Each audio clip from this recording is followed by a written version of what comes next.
In this video, we're going to talk about why Ethereum is a great long-term hold in your cryptocurrency portfolio.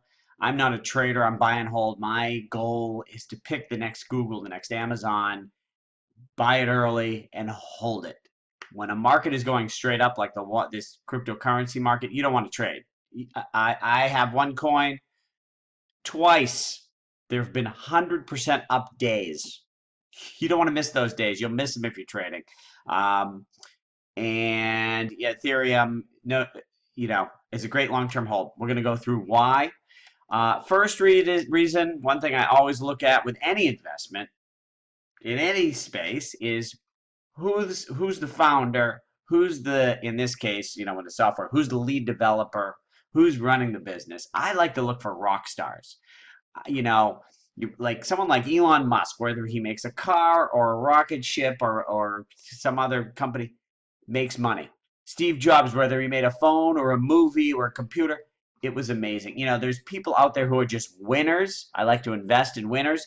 Vitalik Buterin, this kid, I think he's only 22, created Ethereum when he was 19. He's clearly a genius. I just want to play this quick. This is a recent video.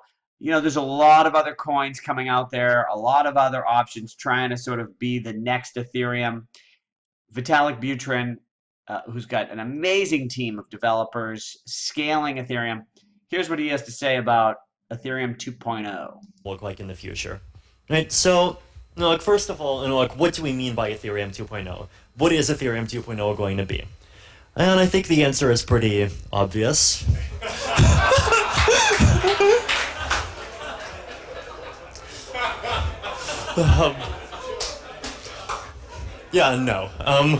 Ethereum 2.0. So just for those of you who are new to crypto might not understand the joke, EOS is one of the new, they're sort of branding themselves as the Ethereum killer. And I just think this is funny because it shows Vitalik Buterin's confidence that he shows that slide in his presentation and laughs hysterically at the idea that EOS would be an Ethereum killer. But he goes on a little bit more. Look, the Ethereum killer is Ethereum. The Ethereum of China is Ethereum. The Ethereum of Taiwan is Ethereum. 2.0. So, and this is one of the things that you see is Ethereum was the first smart contract blockchain. I don't want to get too into details of all that. If you want to, I want to understand, how Ethereum works and what smart contracts are. That's for another video. But they created this platform, and then there have been a lot of other projects launching, trying to do it better than Ethereum. And one thing to keep in mind is people say, hey, well, Ethereum does this, and so we're going to do it this way, which is better. Keep in mind, Ethereum is not sitting still. It's not like Bitcoin, this thing that just goes on with no leadership.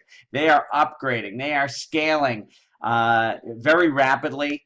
So Vitalik just laid out their roadmap for scaling, like 100 times faster per year growth is one of the metrics I've seen on this. So a lot of these other platforms say, oh, we're the next Ethereum because we do this. And Vitalik saying, hey, we have a roadmap. We're upgrading all these things. The next Ethereum is Ethereum 2.0. It's not some other platform. So, there's a ton of videos on Vitalik. He travels around, very open, discussing what's going on, learning from others. He's an amazing leader and a great one reason to have faith in the Ethereum platform. Now, so what is Ethereum? Ethereum is a platform for building. Ultimately, the success of Ethereum is going to be how many companies are able to build successful businesses on top of the Ethereum platform. That is what we are measuring in the long run. Now Ethereum created this. It makes it really easy to do an ICO, to issue tokens. That was sort of the first killer app. But in the long run, creating tokens is already becoming a commodity. Tons of platforms can do it. It's kind of boring. The next stage is, will we see successful companies? So this is a list of all the dApps, decentralized autonomous, no, sorry, decentralized apps, decentralized applications. Anyways, again, I'm not going to get into too much of the details of how all this works. That's a different video, but you can just see how many companies have projects on the Ethereum platform. And, then there's another 50 here. And the success of Ethereum is going to be based on the success of these companies. Right now, this shows 730 on here, and some of these are big projects.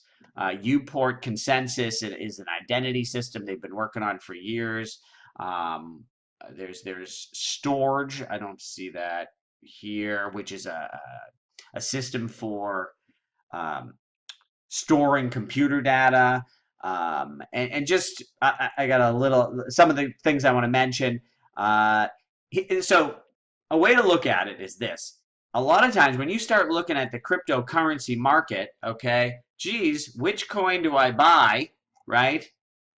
A lot of the good ones are being built on Ethereum. So you can say, well, I think there's one I recently noticed is up in the top charts here. Where is it?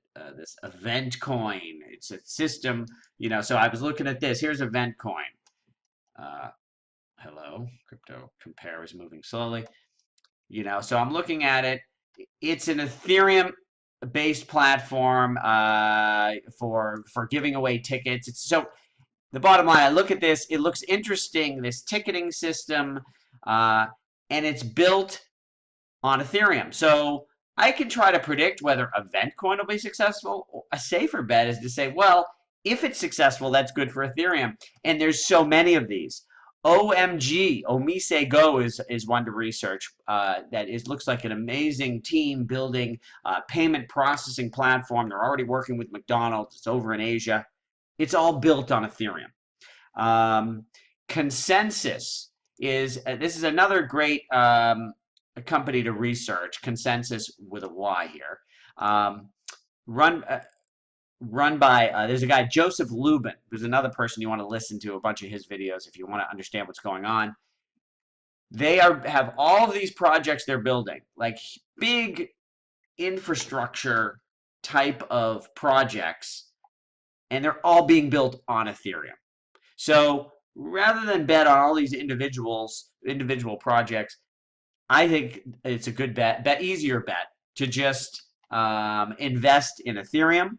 It's kind of like having a mutual fund for cryptocurrency by owning Ethereum, because if these companies are successful, that's a proof of concept for Ethereum, and Ethereum will go up. And keep in mind, valuation wise, historically, think of what's more valuable, Google or a company that makes most of its money advertising on Google, Facebook or companies that do that. What else is a platform? Sorry, I don't have on top of my head, but in general, I believe that platforms gain more value than individual companies that operate on top of a platform. So, you're sort of investing in the base layer. So, let's see, what else do I have? And also on that point, individual coins can kind of become a commodity. Let me go back to this. One thing that's interesting about Ethereum is, so there's a term that was actually coined by Vitalik Buterin, the founder of Ethereum, before Ethereum. For Bitcoin, there was a term called a Bitcoin maximalist, which said, well, Bitcoin's huge. If any other new coin comes out and starts growing for some reason, it's great, well, then Bitcoin could just adopt that technology and sort of maintain its lead. And that never happened with Bitcoin, because Bitcoin can't adapt to any technology. They're not able to upgrade and grow. But Ethereum is able to. And so I realized, what, I'm an Ethereum maximalist. And that's exactly what happens. So for example, looking here, one of the leading, what do you call it, privacy coins is Zcash. Now, I would argue Zcash was the best technology for a privacy coin. Well, turns out the Zcash team worked directly with Ethereum, and they've incorporated that technology into Ethereum. So if you love, um, the privacy story and that technology, and so you're looking for a privacy coin, well, now that technology is in Ethereum. It's new, it just launched, it's a little expensive. I'm not saying it's totally ready for prime time, but in the long run, that privacy feature that you get in some of these individual coins will become a commodity. The idea of a store of value itself sort of becomes a commodity. Just being a coin, I think, gets commoditized. That's why I like platforms.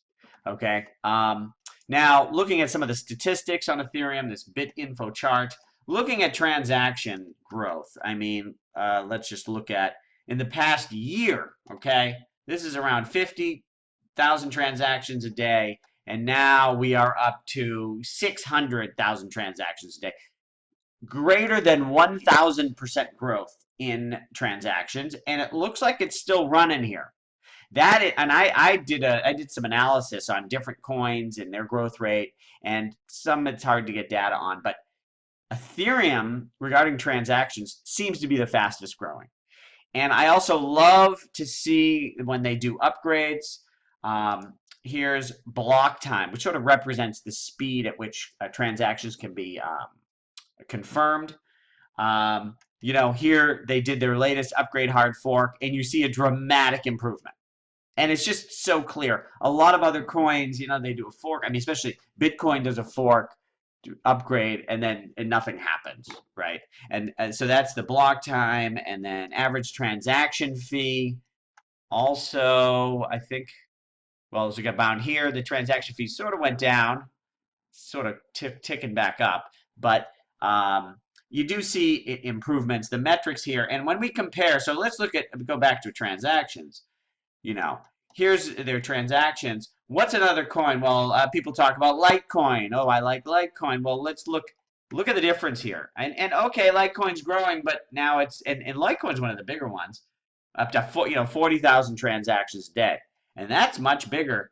Like another one, Dash, an old fork of Bitcoin. Cool. Another one. I'm not going to get into that coin. Dash, I like the story. I like the business model. It's cool. Maybe I think they might be successful. The price has been going up. But let's look at the transaction volume. Look at that.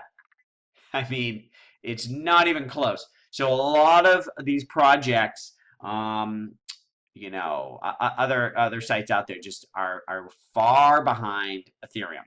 And similarly, so I have a YouTube channel, youtube.com/DaveLevine.com. That's Dave Levine, DOTCOM, all one word is how you would get to the channel. And I made a lot of videos talking about, there's so many, I started with the Ethereum killer. And if you're interested in sort of looking at all the different competition sites out there, I've got a lot of videos. I'm going to change around this organization. But this one here, there's Quantum, Lisk, Neo. These are all projects that are sort of like, say they're going to beat Ethereum. And I talk about why I just don't see it happening. IOTA is another one I have here with problems and arrogance. I'm an Ethereum maximalist. I like Ethereum, and just listen. You're coming in new. It's one of the oldest. A lot of the other projects that they say, so EOS is one people talk about. It's awesome. The price has been shooting up. Hasn't launched yet. It's supposed to launch in June. And it's not like Ethereum, the thing about Bitcoin is the transactions aren't growing. So if you come out and you're getting tons of transactions, you can actually pass Bitcoin. Ethereum is growing faster than anybody. So even if EOS comes out and it's new and it's good, to beat Ethereum, it's going to have to grow faster than Ethereum, which at this point is faster than 1,000%.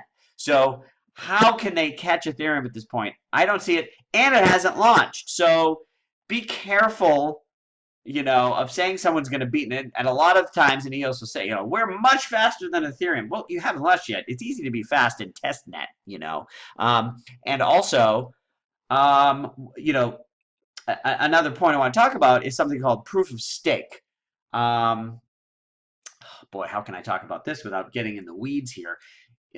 Again, the way the system works is, you have a consensus algorithm to maintain the distributed ledgers. If you want to study how the blockchain system is it works, you're going to want to understand what consensus algorithm is, what that means at some point. Keep reading about it. Eventually, you'll understand. And what a distributed ledger is. And the Bitcoin started, the original process was mining, which is proof computers solve puzzles, and that process is what is able to maintain the security of the network. Well, people later figured out, instead of proof of work and computers using tons of energy to solve useless puzzles, they came up with a system called proof of stake, which all you have to do is put your tokens up as a stake, and that sort of gives you that creates the incentive to not cheat the system. So to make a long story short, proof of stake is just such a better way of maintaining the network than proof of work mining. And Ethereum is moving to proof of stake within, who knows, in a year or so. Ethereum is going to get rid of mining, or at least most of mining. And that's huge for mining. Just as a side note, I wouldn't invest in mining right now because probably 50% of the mining work could disappear when Ethereum moves to proof of stake. But back to my point about EOS is like, hey, we're going to be awesome because we are use proof of stake.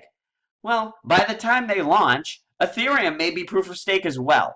So you got to keep in mind, I'm an Ethereum maximalist. I believe anything good that any of the other platforms come out with will be adopted by Ethereum. So, that's my theory on that. Now, and a little bit more on proof of stake. Another great person to watch if you're trying to understand what's going on here. This Vlad Zamfir. So this is a new video just came out. This Beyond Blockchain Taipei 2017. And here, this is the latest. Now, I don't know when you're watching my video. These guys are out making videos, traveling around the world, giving speeches, updating. So, I don't know, maybe this won't be the latest video by the time you see it, but this will be pretty relevant for a while. Anyways, this is Vlad Zamfir. These things with a lot of legitimacy. Because if you have an opinion about these things, then you can kind of get involved and participate at a certain. So I just picked a random spot in his speech, but he talks about that he is in charge of the new proof of stake upgrade that's coming, and this Vlad Zamfir is a great person to listen to. One of the geniuses behind Ethereum. So what else did I want to talk about? The price. What's the price of Ethereum? Here's the thing. I don't know what's going to happen tomorrow, today. Here's a typical day, up 8%, and there's days it's down 10%. It's crazy. But look at market cap. That's the thing to keep your eye on. It's at about 50 billion. The bottom line is that cryptocurrency total market cap of all cryptocurrencies will be in the trillions. As of today here, end of 2017, it's, approaching 300 billion. So overall, it's going up. The question is, can you pick one of the winners? Okay, so I believe that Ethereum will be one of the winners, will be one of the ones to capture a percentage of those trillions. So in that respect, 58 billion is inexpensive. But I don't know, the price could be flat or down for a year and then go through the roof, and I would still be right in the long run, right? So just, I guess I'll have to talk about that in my other video, dollar cost averaging in. But the market cap here is, we are in early innings, but don't pile all in on one,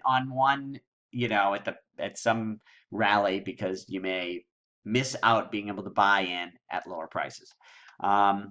And my advice on Ethereum, don't trade it, buy and hold. I'm going to talk in other videos about how to buy it and where to store it.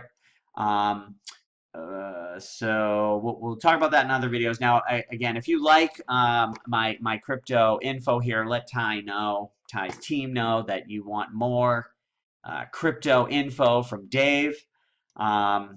From the latest on me, I show that YouTube channel, youtube.com/davelevine.com. That's Dave Levine, DOTCOM, spelled out for YouTube channel.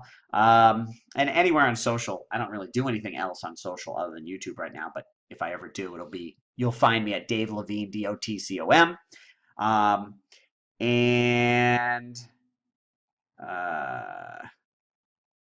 I think that's all I want to say for now. So start accumulating a little Ethereum. You'll thank me in a few years.